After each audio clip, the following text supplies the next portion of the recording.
Earlier today, an article was released highlighting crazy details surrounding what happened the night that the Dallas Mavericks drafted Luka Doncic. In the article, it goes over how the Denver Nuggets were desperate to move up in that draft so they could pair Nikola Jokic with Luka Doncic. And as everyone knows, Nikola Jokic is the steal of the century, as he was a late second-round pick that turned into a 3-time MVP winner as well as an NBA champion. So in this video, we're going to go over all the details in this article about what happened that night, as well as who the Dallas Mavericks would have had if we didn't get Luka Doncic. We also have an injury update regarding Luka ahead of tomorrow's game against the New Orleans Pelicans. But how's it going, everybody? My name is Marcel Martin. This is Mavs Digest, bringing the latest news on everything Mavericks related. And before we get started with today's video, we're currently sitting at 14,658 subscribers. I just want to thank each and every one of you guys for hitting that subscribe button. We're getting very, very close to our goal of 15K. But if you want to be up to date on everything Mavericks related, the live streams, the watch-alongs, the news vids, and everything else in between, make sure you subscribe so you don't miss out on a single thing that we do. But as Mavericks fans, we all know what happened that fateful night back in 2018, where we had the 5th pick, we drafted Trae Young, sent him to the Hawks for Luka Doncic, and the rest was history. We were in that turning point where Dirk was pretty much ready to retire. He was in his 20th season, ready to call it quits, and we got Luka Doncic right at the right time to then go into this new era where we wave goodbye to Dirk. He's a legend. He's a Hall of Famer. We got a statue for him. He's got his jersey in the rafters. But now we got the young Slovenian and Luka Doncic to take over as Dirk leaves to help us stay in contention, stay competitive as the Dallas Mavericks were fighting to make it back to the finals. And in those 7 years that we've had Luka Doncic, we've had a good amount of success. We made the Western Conference Finals twice, as well as we just made the NBA Finals. And although the Dallas Mavericks are off to a pretty rough start, things aren't that bad just yet, as they can quickly and easily turn it around. But all of that is predicated on how well Luka Doncic plays. And as we all know, he's been dealing with a litany of injuries, just always with his knees bleeding, his back, his groin, whatever it may be. But Luka Doncic always plays through, and it's really hard to get him to not play the game of basketball. But we already know this. But what we don't know is that apparently it was revealed that on the night of that 2018 draft, the Denver Nuggets were desperately trying to move up in that draft to get that third pick to get Luka Doncic, hopefully to pair him alongside Nikola Jokic. And if we just go over the article right here, titling Rumors of Shocking Blockbuster Trade to Unite Luka Doncic with Nikola Jokic Surface. The article goes on to say, one of the best draft night moves in Dallas Mavericks history was in 2018 when Dallas traded up from the number 5 pick to the number 3 pick to select Luka Doncic. Dallas only gave up one future first-round pick as part of his deal with the Atlanta Hawks, and Doncic has become the franchise cornerstone that the Mavericks desperately needed as Dirk Nowitzki's career was practically over when they drafted Doncic. In Doncic's first 6 seasons in the NBA, he helped the Mavs reach the Western Conference Finals twice, the NBA Finals once, and has been in the top 5 for MVP voting 3 times. Last season, Doncic came in 3rd in MVP voting, and although a valid case can be made that he deserved the award over Nikola Jokic, Doncic's main focus remains winning the NBA Finals, and I really do hope that last part is true. I mean, with the way Luka's been playing the start of the season, some people would argue that he just cares about his own stats. He's playing very selfishly, where a lot of other people, myself included, feel like he's trying to just force his way back into his groove. We all know that he's injured. He was injured the entire time in the playoffs. He's currently dealing with a right knee contusion where that knee is still a problem for him, which there may be an underlying issue. I don't know. I'm not a doctor. But even so, Luka Doncic is trying to find his rhythm, trying to go back to being that MVP caliber player that he was last season. And I think he cares about helping this team win way more than his own stats. But he knows that if he's not getting things going, then the team ends up being 7-7 in the first 14 games. But the article does continue with this. Proposed Doncic trade would have changed everything for him and the Mavs. This changes everything. According to former Denver Post reporter Mike Singer in an appearance on the Hoop Collective, the Denver Nuggets tried to move up to the number 2 overall pick in the 2018 NBA draft to select Doncic. This trade package offered to the Sacramento Kings by the Nuggets included Gary Harris and 2 first-round picks. But the Kings didn't bite and ended up drafting Marvin Bagley III. And one thing that Mavericks fans, myself included, we all love to just joke about is how the Sacramento Kings, we can't really say it now, they've definitely turned things around. They're not really the laughingstock of the league. But for a very long time, the Kings were known of just making horrible decisions. For whatever reason, their GM has beef with Luka's dad, so he doesn't draft Luka. He gets Marvin Bagley, who isn't even on the Kings anymore. But then the Denver Nuggets were offering you Gary Harris and 2 first-round picks, 2 future first-round picks. Now, I'm not saying Gary Harris is better than Marvin Bagley or Luka Doncic or anybody, but those two future first-round picks definitely could have been something for the Kings. So not only did the Kings pass up on future assets and Gary Harris, they also passed up on Luka Doncic. So the Kings continue to take L after L, and that just makes my heart warm and fuzzy on the inside. But the article doesn't stop there. The article continues by saying Denver knew that Sacramento wasn't high on Doncic, and they wanted to trade up to this spot with the plan to unite Doncic and Jokic. Thankfully, if you're the Mavericks, this trade never happened, and Doncic has been the head of the snake for Dallas ever since he was drafted. Doncic and Denver would have formed one of the greatest duos this league has ever seen alongside Jokic, and the Mavs organization would look completely different today if they didn't get to draft him. His dominance and leap to becoming one of the greatest players in the NBA after just one season was unbelievable, and he has turned Dallas into one of the most consistent teams in the Western Conference year in and year out. This was not the case before Dallas drafted him, and his presence helped give the Mavs a new sense of direction.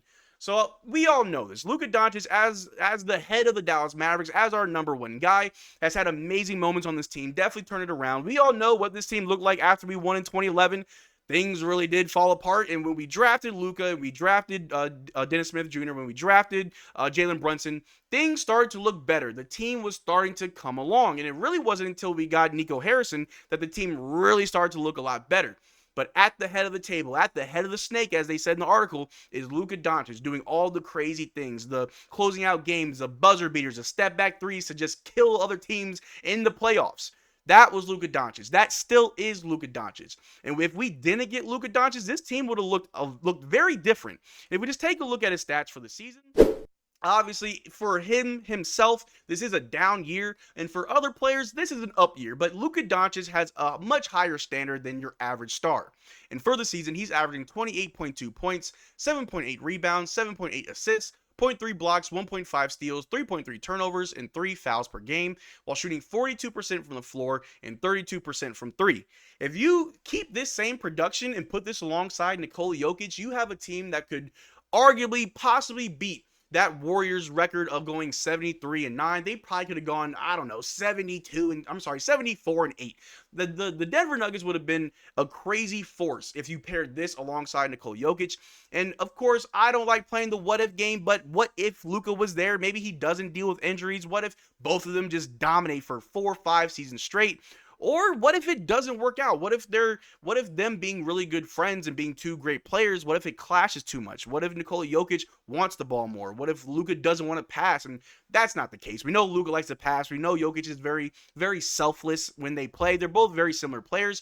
But you never really know how good players are until you see them together. It may look good on paper, but in practice, it can be completely different. But who would the Dallas Mavericks have gotten if the Denver Nuggets were successful in moving up in the draft?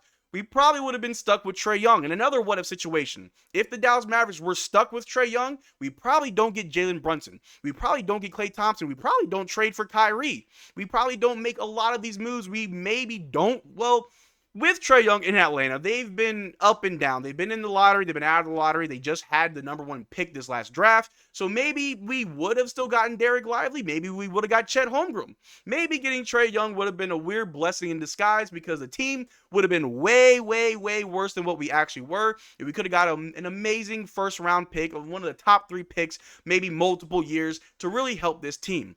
One of the things that I've always said about Luka Doncic is that he's a player that's so good that you're only going to see the lottery is if he misses games. And a player that's very similar was LeBron James in Cleveland. The reason why Cleveland couldn't get good talent in the draft is because LeBron's too good. You're not getting a good lottery pick as long as LeBron's healthy. The same thing can be said for Luka Doncic. As long as he's healthy, which he doesn't miss a lot of games, so you're not going to see a lot of Luka Doncic out of the games, out of rotations, a long stretch of time where you're losing games and now you're slipping into the lottery. It was to the point where the Mavericks had to pretty much tank on purpose just to get a lottery pick, just to get Derrick Lively. But I like how things have gone. I'm glad we got Luka Doncic. I'm glad he didn't go to Denver. I'm glad we don't have Trae Young. It would have been very hard to watch that wispy-haired point guard play in Dallas wearing that jersey. I know y'all probably hate seeing the thumbnail I got right now, but I'm totally glad that we have Luka. And as of late, Luka's been getting a lot of flack from fans left and right with the way that he started this season. And I'm just going to go over a few really quick here. This was right at the end of the Utah Jazz game. We all know what happened. There was a defensive breakdown. John Collins got an easy dunk, and the Jazz end up winning in the last few seconds of the game. But this person tweeted out saying, Luka Doncic is the worst superstar defender in the league. Lost in the game, let's talk about it. And I always say you win as a team and you lose as a team. And although I was very upset when we lost this game, you should never really put it on one person unless it really is that egregious. Luka Doncic does a lot of good things, but let's be fair. Luka Doncic has not been playing like Luka Doncic. Luka Doncic has not been playing like the MVP we've been yelling for last season. I think we can all agree that we want Luka to be better. We want him to be healthy. We know that we can't get that far without Luka Doncic. I mean, we did beat the Thunder last night without him, but I don't think that's any indicator that we're better without Luka Doncic. I just think we have a really good team that we can win without him, but we can win a lot more with Luka Doncic, and the numbers do support it as well. But that's not the only thing that fans had to say. Oh, I'm all over the place here, guys. Excuse me. Here we go. Is Luka Doncic the worst defender in the NBA? What in the world was he doing on defense on that last possession? Talking about the Utah Jazz. Of course, good players can have bad moments, and sometimes it gets blown out of proportion. But the truth of the matter is, the Jazz are one of the worst teams in the West. That loss was very embarrassing. But Luka Doncic himself also took accountability for what happened at the end of the game. And that's a lot better than having a star just blame everybody else. But then another one right here. This stat is crazy. Tonight marked only the 32nd time the Mavs have won a game without Luka in the Luka Doncic era, last night against the Thunder. MVP, I'm not too sure Luka really is that close to MVP this season, but that just goes to show that Luka Doncic doesn't miss a lot of games, first of all, and a shout out to the team for being able to win even when he's out, but Luka Doncic is a driving force for this team. It's fair to say that a lot of fans just want him to be healthy. They want him to come back. We wanted to fix some of the small things that he does, like the effort on defense or arguing with the refs or just the body language that he exhibits whenever he's frustrated. Those are the small things that we want to fix because we know what we get when Luka Doncic is locked in. When he's 100% locked in and focused and engaged in the game, this Dallas Mavericks team is very hard to beat. But let me know what you guys think down below. Do you think that the Dallas Mavericks should have got Trae Young and kept him? Or are you, like me, glad that we got Luka Doncic? Let me know in the comment section. We can have a conversation about it. But that's all I got for you guys today. Thank you for this far to the video. I almost forgot we do have an injury update regarding Luka Doncic before I sign off. This right here, Dallas Mavericks superstar Luka Doncic, right knee contusion, is questionable for Tuesday's game against the New Orleans Pelicans. I personally think Luka should rest this game. I think he should come back on Friday against the Nuggets. Give him as much time to rest. If that knee keeps bleeding, if that knee gets worse, it's only going to cause more problems for Luka as well as the team down the road. But I just hope the best for him. If he does play Tuesday, I hope it's in limited minutes. Again, I'd much rather see Luka rest and have him back for that rematch against the Nuggets where we go and try and get our get back. But this is now the end of the video. Make sure to check out our Twitter and Discord, link in the description below. Consider becoming a channel member. We are doing a giveaway every single month on this channel. The only way to enter our giveaways is to become a channel member of any tier. And as always, y'all take care, drink water. Peace.